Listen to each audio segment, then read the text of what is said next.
안녕하세요. 올랜도 캠입니다. 오늘은 엔비디아에 관해서 한번 알아보는 시간을 갖도록 하겠습니다. 자, 엔비디아 AMD에 대해서는 제가 많은 영상들을 올렸습니다. 자, 그때부터 지금이 매수기인지 그것도 1개월 전부터 이야기를 했죠. 계속해서 일단 매수 관점에서 들어가자. 그런 식으로 말씀을 드렸습니다. 자, 요때도 마찬가지입니다. 1개월 전이죠. 자, 그때도 네비우스의 수혜주의라면서 조정이 왔으면 담자. 이런 식으로 엔비디아에 관해서 계속해서 말씀을 드렸습니다. 자, 또한 13일 전에도 계속해서 말씀을 드렸죠. AMD, 엔비디아에 관해서 빠질 때마다 담아가자. 두려워할 때가 매수할 때다. 자, 이런 식으로 계속해서 빠질 때마다 담자라고 말씀을 드렸죠. 자, 그래서 한 달 전이면 요때죠. 요때 모습 속에서 본다면 요때 저가가 지금 164불 정도 되고 있었습니다. 요때 모습이었다. 이렇게 보시면 되겠죠. 그래서 일봉으로 돌아가셔서 우리가 일단 이런 것들 해보시면 나중에 매매하실 때 마음이 도움이 되니까 자, 그것 때문에 하고 있는 거죠.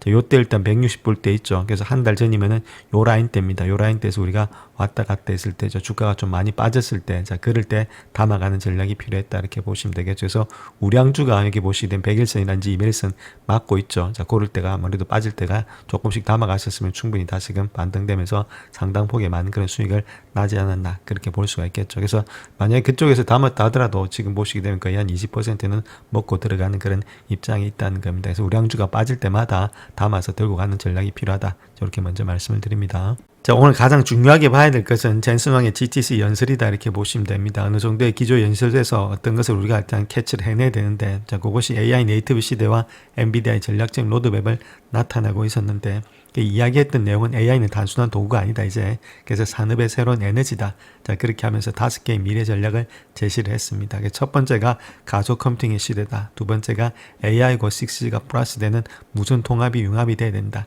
그 다음에 세 번째가 양자 클래식의 하이브리드 아키텍처가 있어야 된다.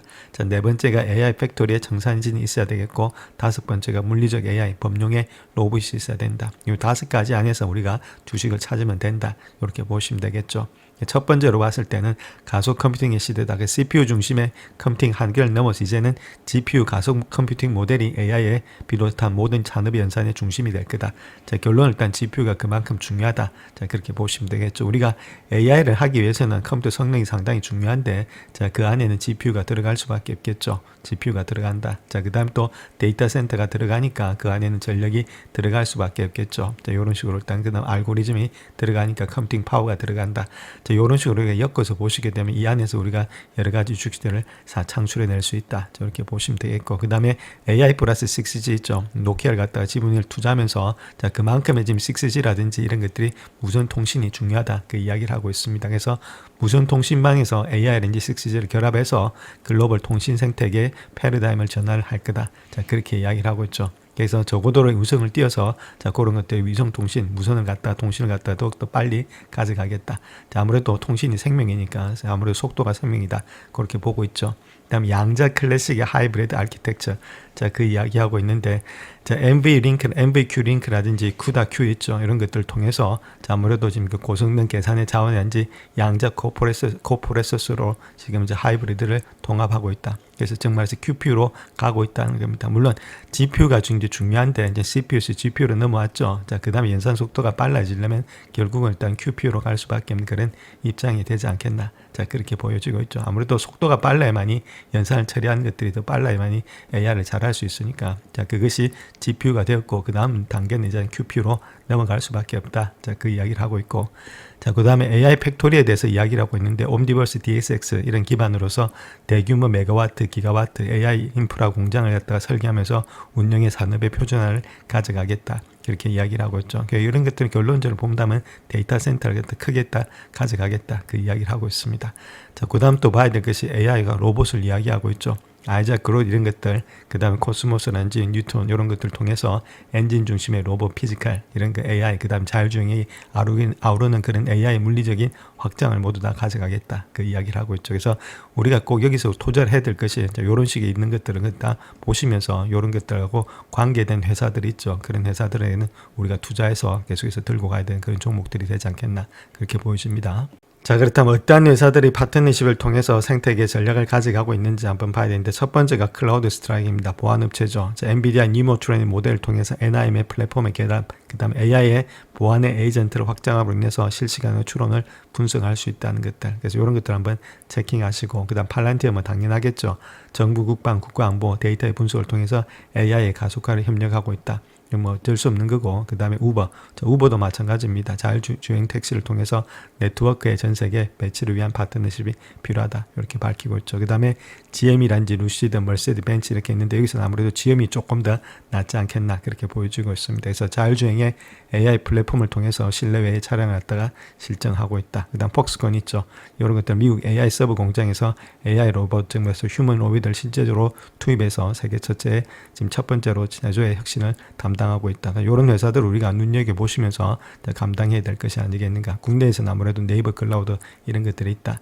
그런 식으로 이야기를 하고 있습니다. 자, 그래서 결론적으로 봤을 때 엔비디아의 GTC 2025년도가 남긴 의미라든지 향후 AI 산업의 전망에 대해서 한번 보게 되면은 GTC 2025년 단순히 제품 발표 이상의 AI 범용의 인프라 새로운 그런 10년 여는 여러 가지 산업 구조적인 이정표였다, 이렇게 보시면 되는데, 자, GPU의 슈퍼컴퓨팅 있죠. 뭐 양자라든지 클래식, 하이브리드 이런 것들 포함해서 6G, ARN, 그다음 휴머노이드 범용의 로봇이라든지 데스크탑의 AI 슈퍼컴, 로컬의 DGX라든지 차세대 AI 리즈닝의 모델군까지 모든 인프라를 갖다가 수직적으로 통합 생태계로서 인정을 했다, 이렇게 말하고 있었습니다. 그래서 요번에 있었던 것은 거의 다가 생태계 쪽으로 같이 가고 있다. 자, 그렇게 보시면 되겠죠.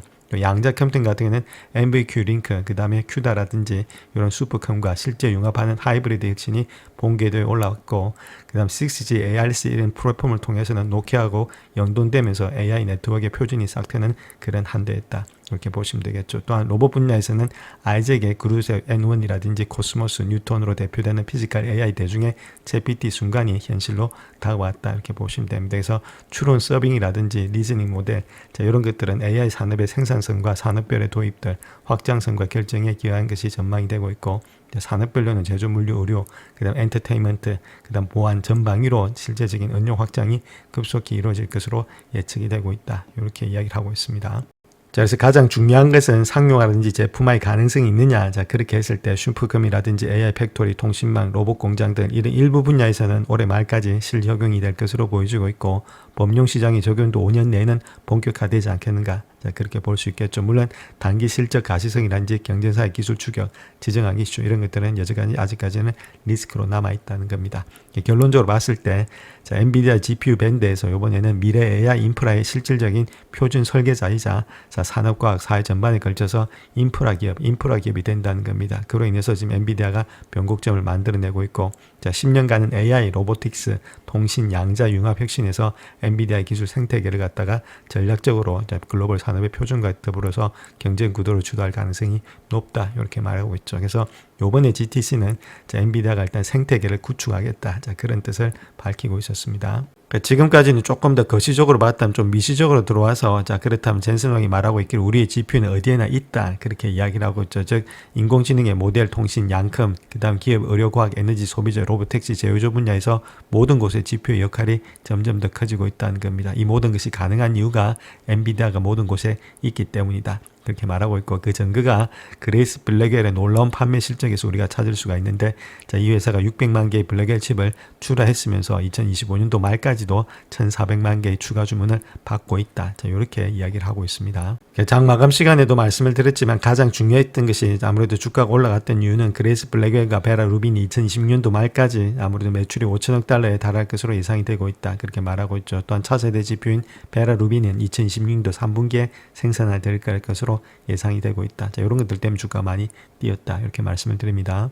자, 그 다음 또 젠슨왕이 가장 강조했던 것이 로봇과 미국의 제조업이었다, 이렇게 보시면 됩니다. 로봇의 부상을 상당히 강조했는데 로보택시 산업에서 이런 것들이 바로 시작이 된다, 그렇게 말했죠. 그래서 엔비디아의 드라이브 AGX 하이퍼런 10 자체가 모든 차량을 레벨 4 수준으로 끌어올리는 데 있어서 상당한 생수의 아키텍처가 될 것으로 보여지고 있고, 자, 제조업체와 개발자가 확장 가능한 AI 차량을 갖다 구축할 수 있도록 지원한다, 자, 그렇게 말하고 있죠. 그래서 뭐 우버라든지 아까 말씀드렸던 이런 회사들이 그렇게 동참이 되겠다, 자, 그런 식으로 이야기를 했습니다. 자, 그 다음 또 그런 로봇 자체가 헬스케어에도 일단 접목이 되고 있다, 그 이야기를 하고 있죠. 존슨앤존슨과 협력해서, 자, 정밀한 비침성의 수술이란지 기타 시술을 수행할 수 있는 의료 로봇을 개발하고 있다, 자, 그렇게 말하고 있고, 자, 일라이 릴리 같은 경우에 있어서는 블랙웰 기반의 DGX의 슈퍼 POD를 사용해서 신약 개발을 위한 AI 기반의 공장을 개발하고 있다. 그래서 이 제약회사가 소유하고 운영하는 가장 강력한 슈퍼컴퓨터가 될 것이다. 자, 이런 식으로 일단 헬스케어 안에도 로봇이라든지 이런 것들이 접목이 되고 있다. 이렇게 밝히고 있습니다. 자, 또한 로봇과 더불어서 제조 자체도 지금 이제 미국에서 일단 생산이 되고 있다. 그 이야기를 하고 있죠. 애리조나에서 생산되는데 한 9개월 정도가 걸렸는데 캐터필러 중장비하는 회사죠. AI하고 접목이 되고 있는데 이 회사 역시도 로봇 공장을 건설하기 위해서 엔비디아와 협력하고 있다. 그렇게 말하고 있고 팍스콘 역시도 중요한 파트너로서 텍사스 휴스턴에 엔비디아의 공장을 건설하는데 도움을 주고 있다. 그래서 AI는 도구가 아니다. 자, 그렇게 말하면서 AI는 일이다. 이렇게 말하고 있습니다. 그래서 사실 AI는 도구를 갖다 실제로 사용할 수 있는 근로자가 되고 있다. 사람이 되고 있다는 겁니다. AI 자체가. 그래서 AI의 근로자들은 머지않아서 미국 경제의 거의 모든 측면에서 관여하게 될 것으로 보이고 있고 그때는 GPU가 다 사용이 된다. 그래서 GPU의 사용이 더욱더 많아질 것으로 보여지고 있기 때문에 엔비디아 주가는 더 갈 수 있다. 자, 그런 식으로 지금 이제 젠슨 왕이 이야기를 하고 있습니다. 자, 그렇다면 엔비디아가 계속해서 갈 수 있는지 그걸 봐야 되는데 그걸 알기 위해서는 템 시장이 있죠. 총 시장 규모가 어떻게 되고 있는지 그거부터 봐야 되겠죠. 즉 말해서 AI 데이터 센터 시장이 계속해서 늘어나는지 그걸 봐야 된다는 겁니다. 그래서 2020년부터 시작해서 2034년도까지 그래프가 나타나고 있는데 자, 여기서 우리가 봐야 될 것이 에스티메이트 되고 있는 것들 있죠. 그래서 2034년도까지 지금 이제 추정되고 있는 것이 153.23빌리언이 되고 있다는 겁니다. 이만큼 갔을 때, 뭐 아시아도 있고 지금 이제 라틴도 있고 유럽하고 노스 아메리카 이렇게 되고 있죠. 그만큼 많이 데이터 센터가 필요하다는 겁니다. 그것이 153.23밀리언까지가 2034년도까지도 필요하다는 거겠죠. 그래서 지금 2025년부터 시작해서 2034년도까지 한 9년 동안 연평균 성장률이 25.6%씩 뛰고 있다는 겁니다. 그러니까 계속해서 주가는 달릴 수 있다 이렇게 보여야 되겠죠. 자, 그런 식으로 해서 장기적으로 투자를 하시는 것이 훨씬 더 바람직하다 저렇게 말씀을 드립니다. 자, 또한 2025년도 들어와가지고는 데이터 센터 짓는 것들이 훨씬 더 일단 오피스 짓는 것보다 앞서가고 있다는 겁니다. 그만큼 이 정도로 앞서가고 있다는 거죠. 자, 그만큼 데이터 센터가 지금 이제 더 많이 지어지고 있다. 자, 그렇게 우리가 보시면 되겠습니다. 자, 그로 인해서 매출의 성장을 한번 보겠습니다. 2025년도 올해가 상당히 많죠. 매출의 성장이 114%나 되고 있습니다. 매출 성장률. 자, 그 다음 보시는 것이 58%, 2026년도, 2027년도도 33%까지 가고 있는데 2028년도가 되니까 17%가 되고 있죠. 물론 매출은 늘어나고 있는데 중요한 것은 매출의 성장률이 좀 줄어들고 있다는 겁니다. 그것이 좀 문제가 되고 있죠. 자, 그런 가운데 있던 매출의 성장이 좀 줄어들고 있는데 이제 2028년도 정도 되면 이제 10% 정도가 되고 있으니까 그때 가면은 조금은 힘들어지겠다 그 이야기를 하고 있죠. 이제 매출의 성장률이 줄어드니까 자, 일단 적어도 2027년도까지는 달릴 수 있다는 겁니다. 매출 자체가 달릴 수 있다면은 주식은 그보다 한 해 정도 빨라야 되겠죠. 그러니까 2020년도 말이라든지 늦으면 2027년도 초까지는 충분히 아직까지는 달릴 수 있는 그런 입장이 있는 것이 엔비디아가 있다 이렇게 말씀드릴 수 있겠죠. 그래서 들고 가는 방향으로 갖고 가야 된다. 저렇게 말씀을 드립니다. 자, 다음 엔비디아 EBITDA하고 EBITDA 마진에 대해서 한번 말씀드리겠습니다. 먼저 EBITDA에 대해서 좀 말씀드릴 것 같으면 EBITDA는 earning이죠. 이익인데 이자하고 텍스하고 감가 상각 빼기 전입니다. 빼기 전에 비포니까 자, 그때 이익을 말하고 있습니다.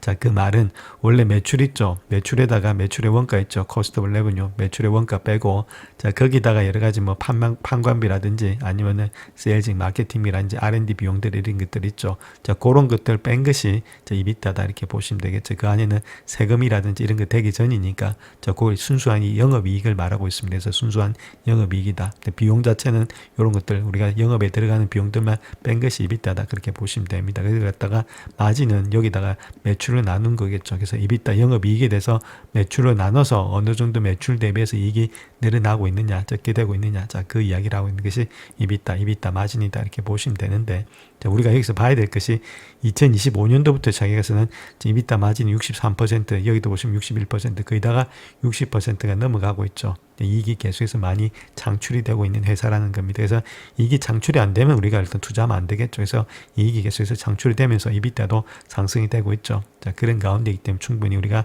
투자할 만한 회사다 이렇게 말씀드립니다. 자, 그 다음 또 가장 중요하게 봐야 될 것이 현금 흐름표 중에서는 캐시프롬 오퍼레이션이 있죠. 요통이 어느 정도 계속해서 늘어나고 있는지, 자, 그 활동을 통해서, 영업 활동을 통해서 정말로 돈을 벌고 있는지 그게 중요하겠죠. 그래서 2025년도가 보게 되면은 지금에서 128%, 여기 보시게 되면은 지금 이제 60%, 그 다음에 44%, 19%, 자, 그때가 2028년도입니다. 자, 그 다음에 또 26%로 되고 있죠. 자, 이제 적어도 보면은 2029년도까지는 20% 정도는 유지하고 있다는 겁니다. 그래서 영업 활동을 통해서 번 돈의 지금 이제 퍼센티지도 계속해서 이 정도로 유지하고 있는 회사이기 때문에 충분히 장기 투자가 가능한 회사다 이렇게 말씀을 드립니다. 자, 그렇다면 EPS 성장률을 통해서 우리가 적정 주가를 구해봐야 되는데 2016년도 있죠. 그때가 4.51 정도 되고 있고 EPS가 그 다음에 2017년도는 6.44 정도 되고 있고 2018년도는 7.71로서 매출의 성장도 좋다가 여기 보면 이제 20% 약간 밑으로 떨어지니까 적어도 2027년도 요게 말까지는 충분히 달리지 않겠는가. 그래서 2027년도 뭐 중반이라든지 그때까지 주가는 달릴 수가 있다 이렇게 보시면 됩니다. 자, 그런데 가운데 있기 때문에 두 가지를 놓고 우리가 적정 주가를 한번 구해볼 건데 자, 일단 밸류에이션 한번 봐야 되겠죠. 자, 밸류에이션 보시게 되면 P/E에서 일단 포월드 기준으로 봤을 때 42배수를 받고 있다는 겁니다. 섹터 평균이 25배수인데 한 64%가 고평가돼 있죠. 자, 반면에 지금 이제 5년치 평균은 46배수로서 한 8%가 저평가돼 있다. 그래서 요거를 일단 할 수도 있겠고 지금 이제 25배수 되고 있는데 25배수를 하자니 조금 적죠. 그 이유를 본다면 패그 배수 있습니다. 패그 배수가 성장을 나타내는 거죠. P/E를 갖다가 5년치 이익 성장률로 나눈 거다 이렇게 보시면 되는데 그래서 성장이 높으면 높을수록 좋겠죠. 그래서 전부적으로 패그 배수 자체는 낮은 것이 좋다 이렇게 보시면 되는데 그래서 지금이 1.18입니다. 섹터 평균보다도 낮죠. 그렇다면 지금 이제 성장이 좋다는 이야기입니다. 성장이 좋으니까 이제 여기서 어느 정도 고평가돼 있다는 겁니다. 고평가돼 있어도 충분히 이 정도는 마크가 되지 않겠는. 그래서 우리가 한 35배수 아니면 40배수 정도는 충분히 줄 수 있는 것이 엔비디아가 되지 않겠나. 자, 그렇게 볼 수 있다는 겁니다. 자, 그런 가운데 있기 때문에 다시 돌아와서 이제 4.51이죠. 4.51에다가 40배수를 우리가 줬다 이렇게 했을 때 자 그때의 가격을 본다면은 이 정도 되고 있으니까 적어도 180불 때까지는 가지 않겠는가. 자 그렇게 볼 수가 있겠고 지금 모습 속에서는 뭐 이때까지 요걸 갖다 땡겨 쓰는 것보다는 아무래도 6.44 지금은 이걸 땡겨 쓰는 게 낫겠죠. 아무래도 내년을 준비해야 되니까. 자 그렇게 했을 때를 본다면은 지금 이제 6.44입니다. 6.44에다가 40배수를 해줬다. 자 그렇게 했을 때 가격 자체를 본다면은 적어도 257불까지는 가지 않겠는가. 자 이렇게 볼 수가 있겠죠. 자 요거는 일단 지금 40배수 곱하기 40을 한 거고 자 그때 우리가 조금 더 보수적으로 해서 곱하기 한 35배수까지 주겠다. 뭐 이렇게도 밴드 설정을 자기 나름대로 또 할 수가 있겠죠. 자 그렇게 했을 때 본다면 이때가 지금 이제 6.44죠. 6.44에다가 곱하기 35배수를 해줄 수가 있다는 겁니다. 그렇게 했을 때 나는 한 225불까지는 내년까지는 충분히 보지 않겠는가. 자 이런 식으로 일단은 밴드를 구성해서 자기 나름대로의 적정 주가를 구할 수가 있다 이렇게 말씀을 드립니다. 자, 그래서 다음 요 차트를 보시게 되면 지금 이제 탑 애널리스트들이 있죠. 별 5개짜리 준 평균이 225불 정도 되고 있다는 겁니다. 가장 많이 줬던 사람이 320불, 가장 낮게 줬던 사람이 155불 정도로서 자, 요 정도 일단 준 목표가는 되지 않겠는가. 자, 그렇게 보여주고 있죠. 12개월 안에 자, 그렇게 이야기를 하고 있습니다. 자, 그래서 별 5개짜리, 별 4개짜리 전부 다 이렇게 되고 있죠. 자, 요런 사람들이 10월 9일부터 시작해서 한번 보시게 되면 거의 다가 205불 주고 있고, 여기도 10월 10일 날에 210불, 그 다음에 10월 14일에는 225불, 자, 10월 15일에는 320불까지 주고 있고, 여기도 10월 20일에 225불, 그 다음에 10월 27일에는 230불, 220불, 300불까지 주고 있습니다. 10월 28일에도 그 정도로 계속해서 별 5개짜리들 그만큼 주고 있다는 겁니다. 자, 그렇다면 엔비디아 우리가 팔 필요 없이 계속해서 들고 갈 수가 있겠다. 이렇게 보시면 되겠죠. 이걸로 끝나는 게 아니고 또 2027년도, 8년도 가면은 또 마찬가지로 늘어날 수 있으니까 아직까지 추세가 꺾일 때까지는 들고 갈 때다. 이렇게 말씀을 드립니다.